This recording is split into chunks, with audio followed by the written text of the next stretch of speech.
Hey guys, welcome back to Nearly by Nature. Today we have a very special guest, Razan, who is the creator and founder of Women of Sudan.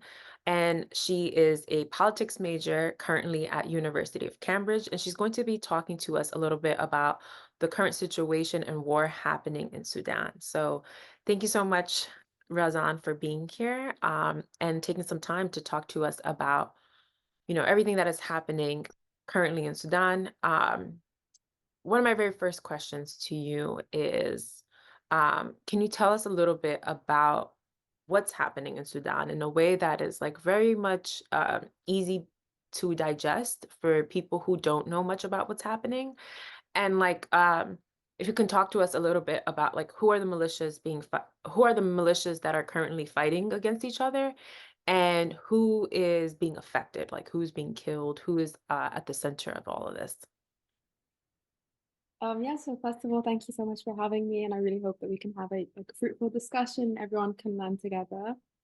So yeah, what's happening in Sudan is there's a war currently that's been unfolding since April 2023. So it's towards the start of the year, and there's been so many different developments, but essentially, there's one militia called the Rapid Support Forces that's warring with the Sudanese armed forces. So that's like the military of the country versus a paramilitary organization that's run by like one specific leader. And essentially, I think the easiest way to sort of look at it is in 2021, there was a military coup, Mm. which took power. So there was a civilian-led government with a civilian prime minister, a pro-democracy group, if we want to say it like that. And they worked together. So the RSF and the SAF, so the militia group and the army worked together to take power away from the civilians. Hmm. So over time, tensions between them started to grow, and this is what led to the war. So the war is between them two. It's not between, for example, the pro-democracy groups and the army. It's nothing like that at all. It's between these two different armed groups. And it's the civilians that's us who are at the center of this. We're sort of the victims of what's been happening. We've been caught in the middle of a war that isn't really for us in any way. But What is the reason behind the fighting in Sudan? What is the fight for, and what are the militias trying to achieve and win? Oh, if I could say it in one word, it's for power. It's for sort of having control of the country, both sorts of men. So Al Burhan is the general commander of the army, Hmm. and Muhammad Hamdan Dagalo, or we call him Hemeti, is the leader of the paramilitary group, the RSF. And to a lot of us, it seems that this is just a way for both of them to exert power over the country and try to take control. Um, in December of 2022, so about 4 months before the war broke out, there was a deal that said that these two different groups have to come together and they have to become one. Because as a country, you're not supposed to have two different armies, you're supposed to only have Right. one. So they were supposed to merge, but of course, that's a threat to both of them. Both of them want to survive. So that's what. Merging would cause what? So merging would cause that, for example, for the army, the actual army of Sudan, having Hemeti or the RSF leader, he's quite controlling. He exerts a lot of power. That's a threat for the army. But then for Hemeti, having his forces, which is quite a personal force, a lot of them are from his area. Having that controlled by the state is also a threat to him because he won't have as much control over his forces. So it's a threat for both of them, Okay. which is why we've seen Is that one tension. of the is one militia more violent to the civilians than the other, or are they equally violent to the civilian population in Sudan? The rapid support forces are more violent. So what we've been They're part of the personal militia of Houthi. Okay. they're a lot more violent, and they've been engaging in a lot of war crimes in Sudan, in Khartoum specifically, um, raping people, occupying their houses. So everyone, I don't know a single person who has a house in Khartoum that hasn't been entered by, these militias. They kidnap people, they engage in, human trafficking, drug trafficking. And actually, this relates back to what we've been seeing over the past few decades because they were the ones that were responsible for, in large part, for what was happening in Darfur at the time. A lot of people actually draw that sort of similarity that what we saw in Darfur 20 years ago is exactly what's happening now in Jazeera State, in Khartoum State, and elsewhere. So, where is Khartoum located in Sudan? Is that the capital? Yeah, so Khartoum is the capital. Do you want me to share my Yeah, screen if you or can show us just a little visual for people to understand the locations of okay, can you see this? mhm, So yeah, these are the two generals. On the left-hand side is Hemeti, who is the leader of the RSF force, and on the right we have Burhan, who is the leader of the Sudanese armed forces. And yeah, okay. so Khartoum is the capital city of Sudan. It's around in the center. Mhm, Uh, Close by it is Medini or Jazeera State, which is where the RSF recently entered. mhm, But time, sort of this war is going beyond just Khartoum and Darfur. And okay. Darfur it's on the west of Sudan, so it borders Chad. Okay. But Sudan is a very big country. Um, Yes. it looks a lot smaller, but in real life, Darfur to Khartoum takes a very long time to get to. Right, so Khartoum is right where these two Niles meet, Mhm. and this is Darfur to the west, and that's the border with Chad. Okay. So where is the RSF located and then where is the army located? Like where is Okay, there a certain location that one of the there. groups is controlling and the other is controlling another side? So in Khartoum, so the capital city, it's very much the RSF controls a large part of it, but it's very much that there's different neighborhoods that are controlled by different people at different times. Some bridges are controlled by one group at one time, and then the next day they take it over. So that's why like there isn't areas that are specifically controlled or specific parts. But in the areas where there's no war, that's the army's control. That's the Sudanese government controls it. For example, Port Sudan right now is not involved in the war, so life there is going on as much as normal as possible. But Medani, which is close to Khartoum, has now been controlled by the RSF. But in Khartoum, most of it is the RSF, but there's still a lot of warfare happening for control. So it's quite a big deal that the RSF has taken control of the capital of Sudan, right? Yeah, they haven't taken control of it per se, but yeah, like that they're there in a lot of places. A lot of people have left Khartoum because their houses were entered by the RSF or they were fearing for their lives. So yeah, it's a very, very big deal. And Medani, which I said the RSF entered a few days ago or a week ago, that's Hmm. an even more significant because a lot of people that fled Khartoum went nearby to stay in Medini. So a lot of people in Medini actually left Khartoum and now they have to leave again. It's really Okay. devastating. Okay. So majority of the fighting is happening in Darfur and Khartoum. The rest of Sudan, like life is kind of moving on as usual. Not necessarily because again, I think what makes Sudan quite unique is the fact that there's not a lot of discipline when it comes to how the RSF acts, and these different militia groups. A lot of them go and just terrorize villages, or they go to places and force their occupants to flee.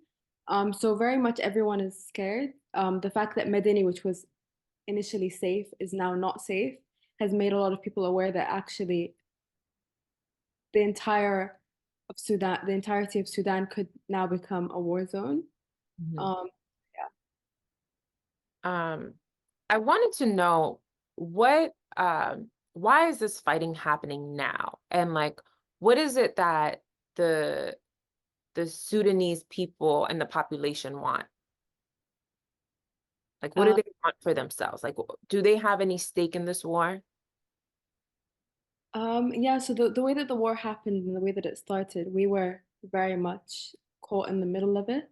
Hmm. Uh, None of us wanted this war to break out. And until today, we just want this war to end because it's at the end of the day, it's the Sudanese people who are being killed. Uh, Hmm. this power struggle between these two generals. Um, Mhm. but of course, not all Sudanese people have the same opinion of how that's going to happen or how we're gonna finally get democracy or we're gonna finally have a civilian-led government. Especially now, recent developments, which are quite alarming, that some civilian groups are being armed.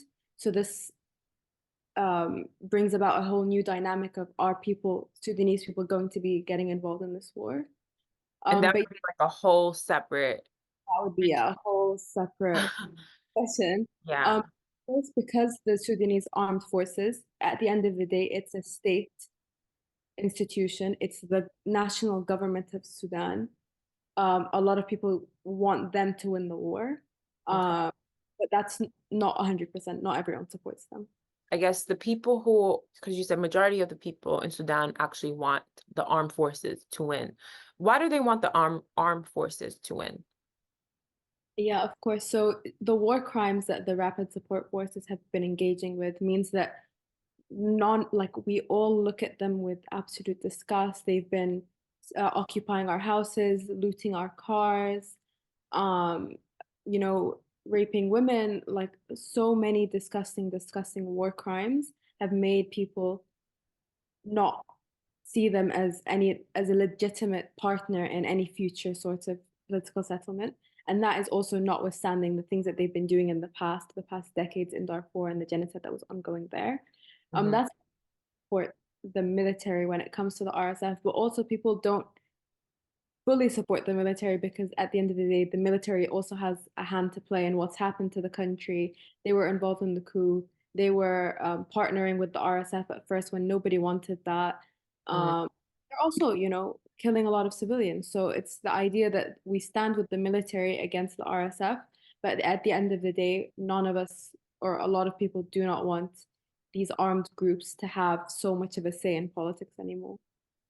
Why is the Sudanese military, killing civilians? Like, I'm not going to say that it's by choice, but at the end of the day, a lot of the airstrikes, for example, or missiles don't hit their targets. They hit civilian houses. The way that Khartoum is sort of the urban planning of Khartoum, a lot of these military targets are in civilian neighborhoods. So it's a lot of people either going on the street and being shot or having their houses explode. It's such a devastating loss for everyone. when did the fighting begin for this war? And like, how is the Darfur genocide that happened back in the 2000s connected to what is happening now? Or is there any connection? Yeah, of course. So this war started in February of, sorry, let me rephrase, that was completely wrong. This war started in April of 2023. So it started at the beginning of this year. And that's when, the first bullet went out. There's a lot of different theories about who was the first to shoot. But the narrative that's in the media, and we could say it's the orthodox narrative, is that the rapid support forces were the first to shoot at the army, starting this war.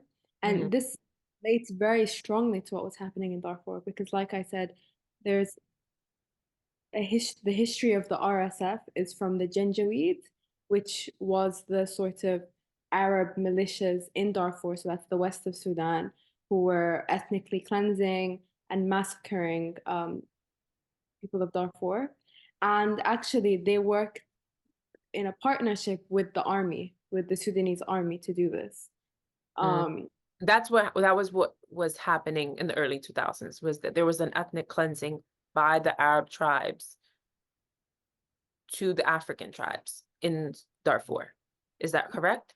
yes, something like that. Obviously, it's not as black and white, and there's a lot of overlap. And I would say a good book for your viewers as well to read is Darfur's Saviors and Survivors by Mahmoud Mamdani, because that like shed a lot of light on what was happening at the time. But yeah, essentially, that's the RSF's history. That's it's not actually their history. That's their present. That is who they are.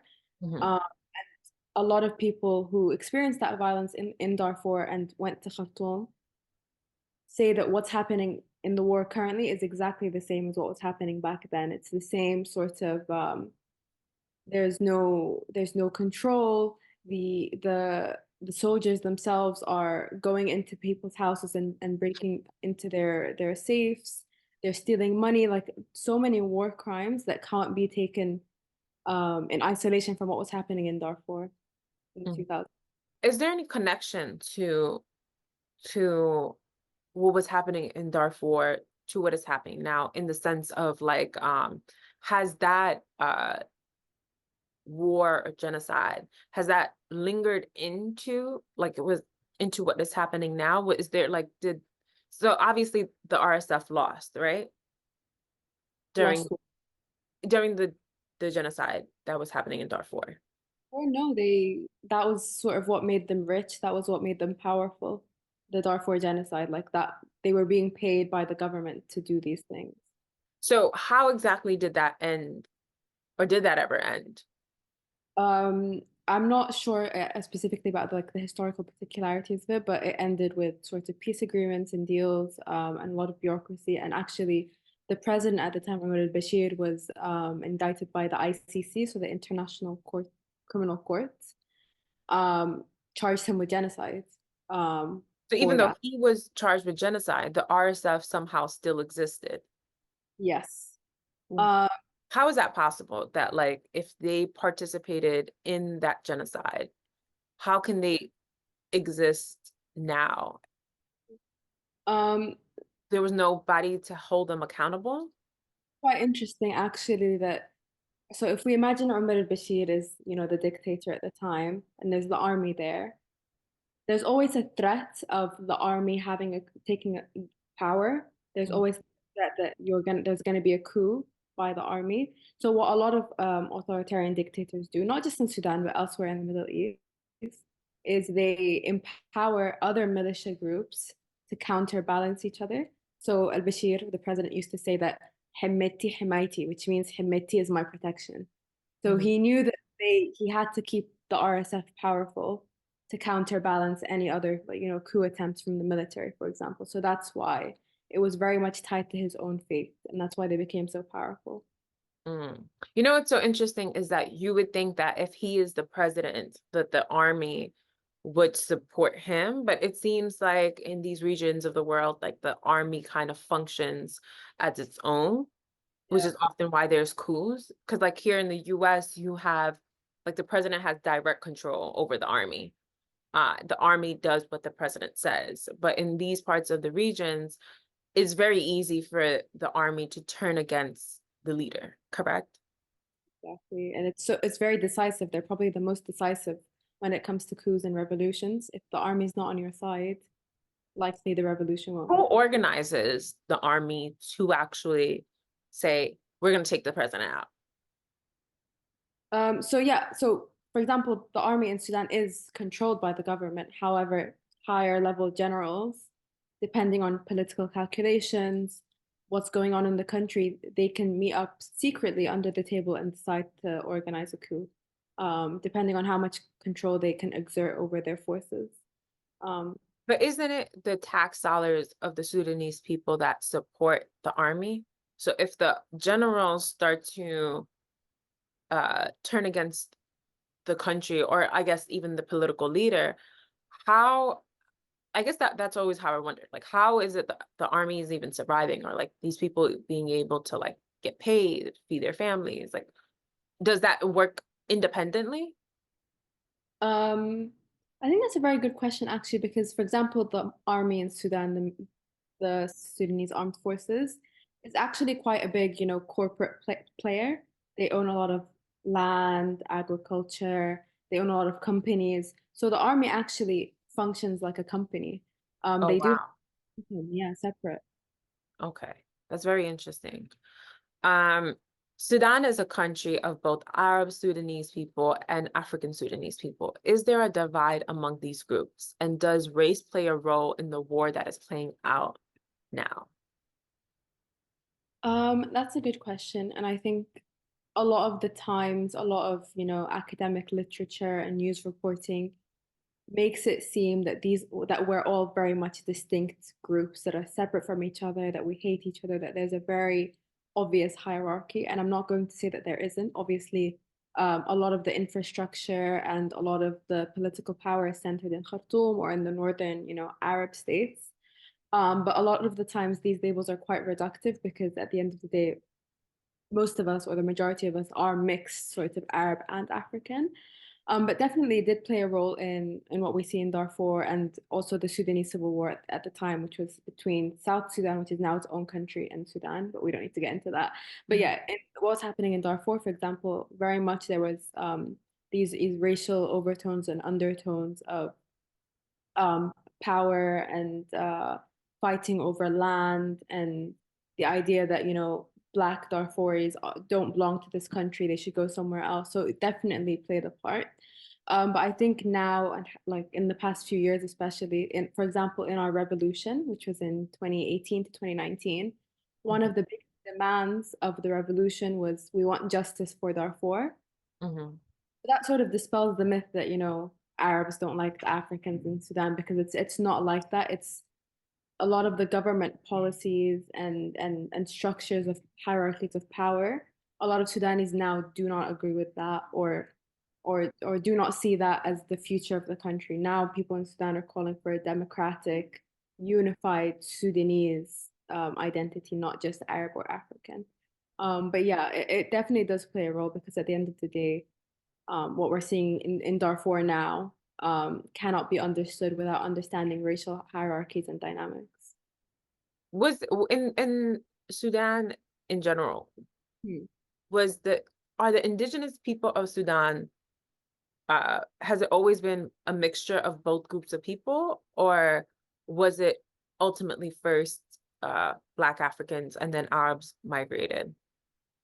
Um, this is quite difficult, but in Sudan, for example, if we go back to pre-Islamic times, Sudan was a Black African nation, and it obviously still is. But that was at the time there was, trade links and things like that. But it was really with the spread of Islam that, Arabization happened. So indigenous languages then were, traded for Arabic in a lot of places.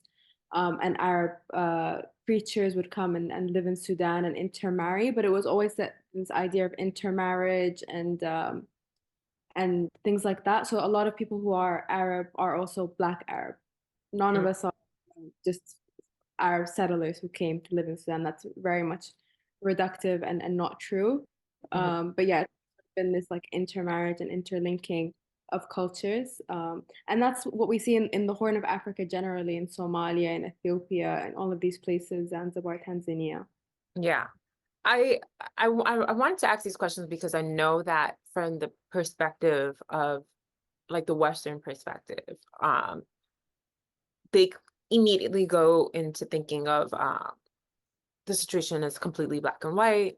It's Arabs against um, Black Africans, um, but there are different cultural contexts and history that and complexities that are there and are present, and it's difficult to understand that.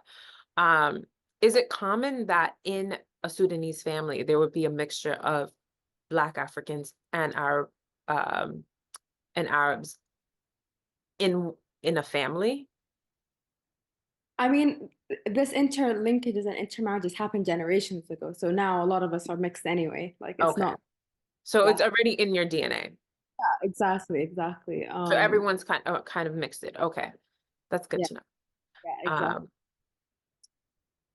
are there other countries fueling and funding the current war that is happening in Sudan? If so, who? And what is it in for these countries? What is in for these countries that are supporting these militias?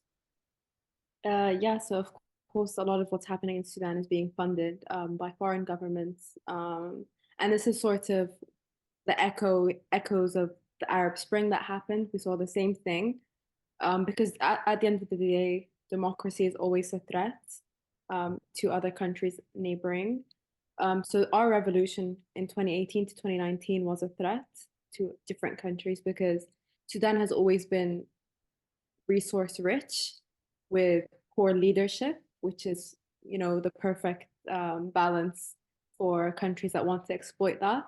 Mhm. Uh, for example, I think the most explicit thing that we're seeing now is the United Arab Emirates. funding the rapid support forces and giving them the support that they need to carry out this war. And this links to the rapid support forces having control over a lot of, resources such as gold in Sudan, Mhm, which they sell to the UAE. mhm, Um, as well as the fact that, having a strong democratic Sudanese state would then be a threat for other countries. So there's that element of it. I think Egypt as well plays a role because Egypt also had a revolution in 2011. mhm, And there's also that threat of having democracy, and then they ended up, going back on it. But the idea that having, a democratic state on your border and it's inciting or inspiring your people to revolt against you, that's mhm. one of the themes that we have in the Middle East. Yeah. That idea of like democracy coming to, the Middle East and Africa is often perpetuated by the Western powers like the US, who goes in and then like they send in money to support militia groups to overthrow governments and force democracy. But usually what ends up happening is chaos leads and like the destabilization of these countries, which we would see in like places like, Iraq, Afghanistan, Iran. So there's also at the same time there's also that fear, right? Where it's like because you were explaining that people in Sudan do want a democracy, do want democratic elected leaders and officials. But there's also that fear of it being manipulated by Western powers, correct? Exactly, exactly. I mean, democracy can only come from within. It can never be, from intervention or the CIA plotting for us. Yeah. 'Cause democracy in Sudan is going to look very different from democracy in America. Yes, Sudan at the exactly. is an I Islamic. We have certain values that are different. Our organizing is very different. So yeah, sorry. yeah. I was talking to this man who was in who was from Syria, and he was saying to me that, um, it is true that Syrian people don't all think that Bashar al-Assad is the perfect leader. But if the country was going to have a revolution, it should be when the country feels like it's time to remove this leader. But what ended up happening with Syria was that the Western powers were backing rebel groups, and which caused so much destruction and like we saw the full on war that was happening in Syria. And it was like you said, it should if there's going to be revolution and for democracy, it should happen within and not from these Western powers that are supporting militia groups and causing more chaos happening in the region and in the country. Um, and I guess that leads me to my next question is um, what do you think is the solution for Sudan? Like, what do you think the majority of the people in Sudan want, and how can we support the Sudanese people? Oh, that's a very, very big question. um, I can speak for myself. I can't speak for everyone in Sudan, but I think at the end of the day, we had our revolution for a reason. We have our martyrs, so we had people die, people were killed, by the army and by the rapid support forces, fighting for, a free country, fighting for us to have our rights, to have the rule of law, to have freedom, peace, and justice. That was, the slogan of the revolution. And I don't think that we can go anywhere in the future unless we we fulfill those aims. That's what the people wanted, and that's what the people still want until today. And yeah, I think immediately what we need now is for the war to end because we can't have any, political settlements or plans for the future when our brothers and sisters back home are being killed. Mhm, What we can do abroad is, pressure your governments. A lot of governments, for example, the USA, the UK, where I am, they also have a role to play in what's happening, and they played a hand in, the power of the army and the RSF. For example, the EU, which is the European Union, used to employ the RSF to secure their borders to stop, migrants from Africa coming in. But these things aren't acknowledged. So unless these things are acknowledged and the role of these other, Western states is recognized, we we don't have a way to move forward. So yeah, people abroad can like pressure your governments, talk to your MPs or your congressman, I think in America is.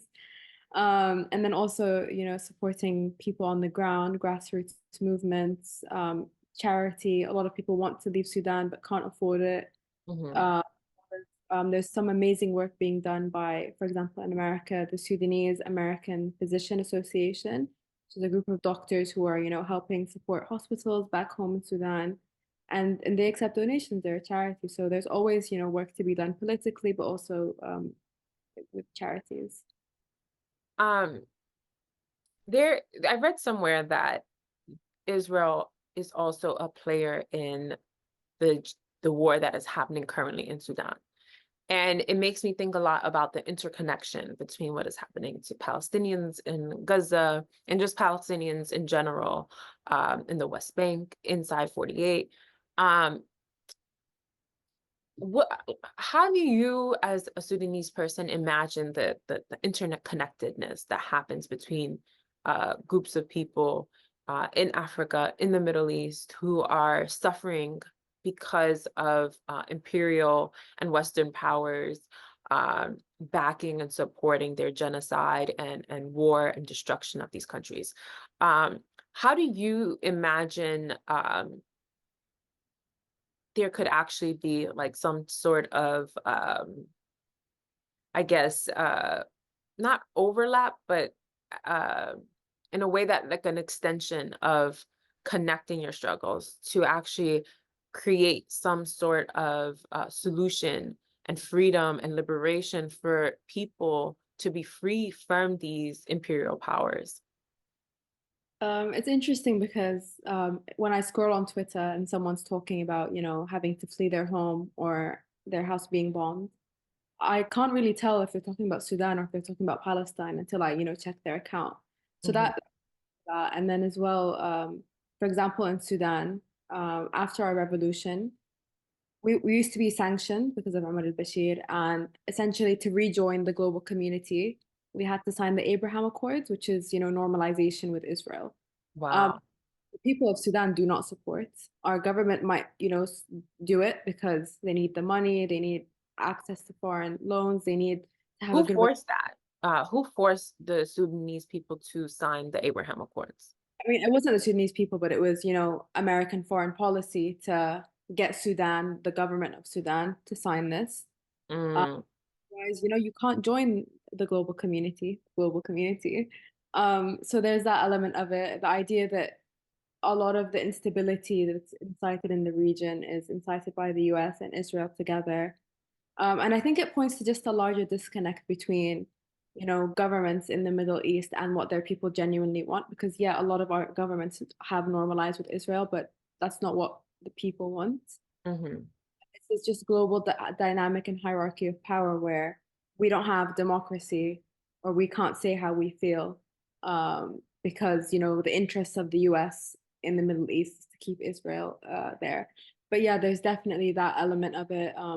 Being part of the same, linguistic group as Arabs or speaking Arabic, being from the same region, this idea that Muslims or Arabs in general have been suffering so long in the region just this past year. Definitely, there's a lot of overlap between our struggle and the struggle of our siblings in Palestine. My last question to you, Razan, is you are the creator of Woman of Sudan. Can you tell us just a little bit about your page and like why you created this page and what it means?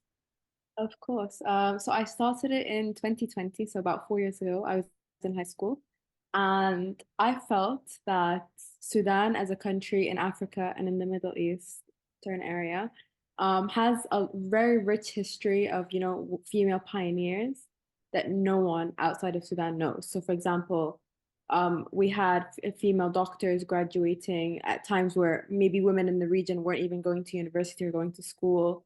We had the first female parliamentarian in the region. So we had a lot of firsts, but no one outside of Sudan knows that. So I felt that that's how I started. I was posting, photographs of these women, posting about their stories. And then at the same time, the revolution was happening, raising awareness to that, posting images of the revolution. Over time as well, the coup happened, so the military seized power, and we were outraged. a lot of protests were happening around the world. So I was collaborating with other campaigns, and we're, amplifying that this protest is happening in New York and this one's happening in London and around the world. Basically, everyone came together for that. So yeah, that's what I've been doing. And with the war as well, there's a new phase of like fundraisers and interviews with people like you, and raising awareness for everything. So yeah. The women that you were saying that are Sudanese pioneers and like the first to do these things in the region, um, were they Muslim? Yeah, I they think were. that's very interesting because there's a narrative that happens often that Muslim women are um, oppressed and that they don't have any rights and freedom. But here's an entire country where so many women are the first to do things. And it kind of challenges the Western narrative of what Muslim women can do and what they really are privileged to do. Um, in the the the greater spectrum of things of how they try to um, push a role onto the world that like women are not Muslim women are not able to, have the right to education, the right to careers, the right to have a family and a career. It's very interesting to know. And I hope that everyone who is watching this checks out um, Razan's page, which is called Women of Sudan, and to learn more, not only about what is currently happening in Sudan, but the history of Sudan, because it is quite literally a rich culture. Um, and we have to really fight to ensure that the people of Sudan survive and continue to thrive. Thank you so much for joining me in this short interview, and I hope that it provides people with a little bit more awareness and education on what is happening. This is Sudan 101, and hopefully this can plant the seed for people to do more research and to understand what is happening and how it all connects back to all of us who also live in the Western world, and the way that our governments also participate in the oppression of so many groups of people all around the world. So thank you so much, Razan. Thank you so much for having me, and I really hope that this was useful for anyone. And like, feel everyone can feel free to message me or follow me, and I would love to like have these conversations because that's so important. Thank you.